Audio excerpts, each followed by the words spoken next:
আমির হাওলাদারের শেষ চিঠি।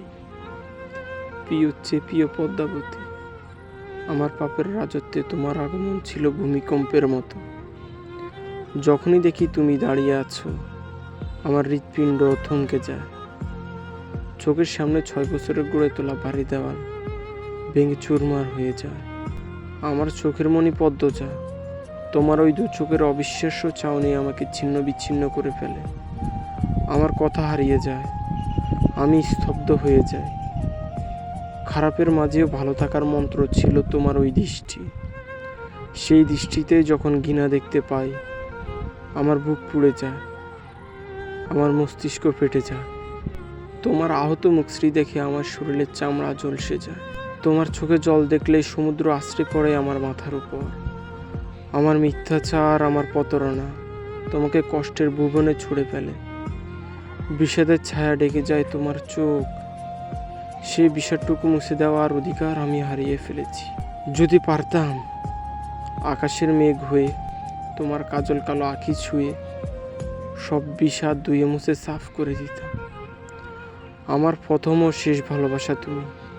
একটু দূরে সরলে যে আমি মনে মনে পুরো পৃথিবী বর্ষ করে দেওয়ার ইচ্ছে পুষি, সে আমি পরিষ্কার দেখতে পেলাম। তোমার আমার পথ চলা এখানেই শেষ। আমি শান্ত পাথরের মতো স্থির হয়ে যাই, গন্তব্য হারিয়ে ফেলি। এই ভুবনে তুমি আমার শেষ আশ্রয়স্থল ছিলে। আম্মাজানের সাথে যখন যোজন যোজন দূরত্ব, তোমার ঘৃণাভরা ছাউনি আমাকে পলকেই ছিন্ন বিচ্ছিন্ন করে ফেলে। তোমার আমার বিচ্ছেদ আমাকে আঙ্গুল তুলে দেখিয়ে দেয়, প্রেমালয়ে জ্বলতে জ্বলতে আমি অনেক আগেই নিঃস্ব হয়ে গেছি। সোনালি রোদ্দুরের মতো পদ্মাবতী, আমি তোমাকে আঘাত করতে গিয়ে নিজে মরে গিয়েছি। যে হাতে আঘাত করেছি সে হাত পুড়ে যাক, পোকামাকড় খাক। তোমাকে ব্যথা দিয়ে আমি ভালো নেই। ছুরির আঘাত আমার ব্যথার চেয়েও বেশি হতে পারছে না। যদি পারতাম, হয় তোমাকে ভালোবাসতাম, নয় শুধু হাওলাদার বংশে জন্ম নিতাম। দুটো একসাথে গ্রহণ করতাম। 2 সত্তার মস্তিষ্কের দ্বন্দ্বে আমাকে পুড়িয়ে দিচ্ছে। আমি নিষ্ঠুর, তুমি মায়াবতী। আমি ধ্বংস, তুমি সৃষ্টি।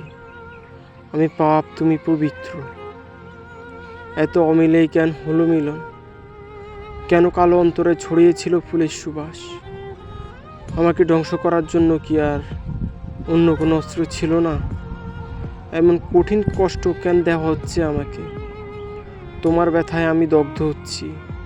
তোমার কান্না, তোমার আর্তনাদ আমার মস্তিষ্কের প্রতিটা নিউরন ঝাঁপিয়ে তোলে। মনে হয় মাথার ভিতরে পোকাগুলো কিলবিল করছে। বিচ্ছেদের বিষাক্ত ছোবলে নীল হয়ে যাচ্ছি আমি। আমাকে বাঁচাও।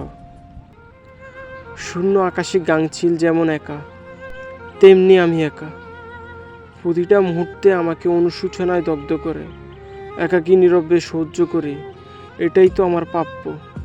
মেয়েগুলোকে বাঁচাতে চেয়েও বাঁচাতে পারি। বুকের উপর পাথর চেপে পাঠিয়ে দিয়েছি বহুদূরে।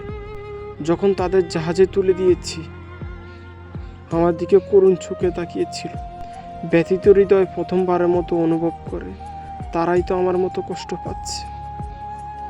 কিন্তু তখন আমার সামর্থ্য ছিল না। আমার জীবনে বসন্ত তুমি।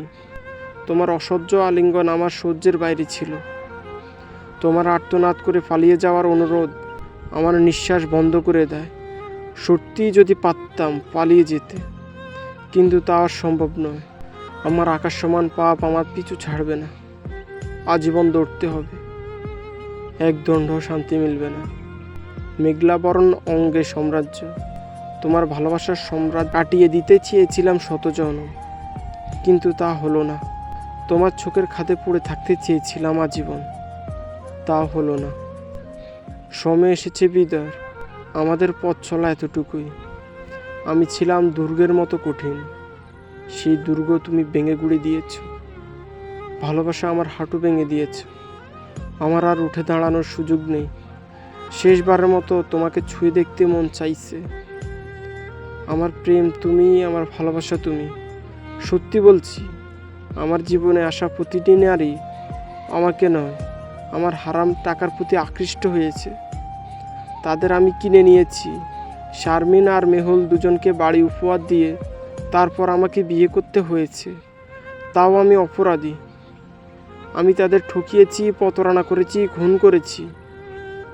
আমি অনুতপ্ত, বড্ড আফসোস হচ্ছে, বড্ড আক্ষেপ থেকে গেল। ওপারেও আমি তোমাকে পাবো না। আমার মতো ঘৃণিত ব্যক্তি তোমার পাশে দাঁড়াতে পারবে না। আমার জায়গা হবে জাহান্নামের কোনো এক দুর্গম জগতে। তোমাকে দেখার তৃষ্ণা, তোমাকে দেখার আকাঙ্ক্ষা আমার শত জন্মে মিটবে না, হয়তো সহস্র বছরও মিটবে না। আমার হৃদয়ে রঙিন বাগানের রঙিন প্রজাপতি, সাদা শাড়িতে তোমাকে আলিঙ্গন করতে দেওয়ার সিদ্ধান্ত নেওয়ার জন্য আমি দুঃখিত। তুমি মুক্ত, পাখির মতো উড়বে, শুধু আমি থাকবো না তোমার পাশে। আফসোস। চিঠির শেষ প্রান্তে এসে হাত কাঁপছে, চিৎকার করে কাঁদতে ইচ্ছে করছে। এই পৃথিবীতে আমি আর একটু থাকতে চাই। এই পৃথিবীর সবুজ বুকে তোমাকে নিয়ে প্রতিটা ভোরে হাঁটতে চাই। আমাদের ভালোবাসার চৈতন্য রাতগুলো আর একটু দীর্ঘ হলে এমন কি হতো? আমাদের প্রেমের পরিণতি এত নিষ্ঠুর হলো কেন? তোমার ওই গোলা চোখের মায়া জাল ছেড়ে যেতে ভীষণ কষ্ট হচ্ছে, কিন্তু যেতে হবে, আর থাকা যাবে না। সময় পেরিয়ে যাচ্ছে। তোমার কোনো ক্ষতি হওয়ার আগে আমাকে সব কীটদের নিয়ে এই পৃথিবী ছাড়তে হবে।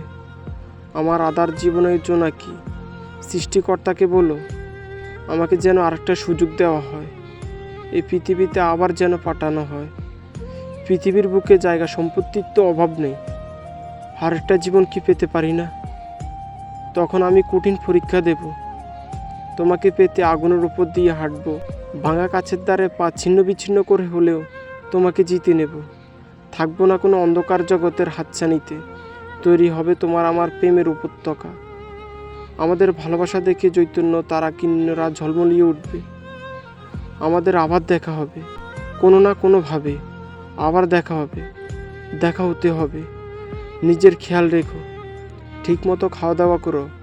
পূর্ণামা হেমন্তলতার কাছে নিশ্চয়ই ভালো আছে, চিন্তা করো না।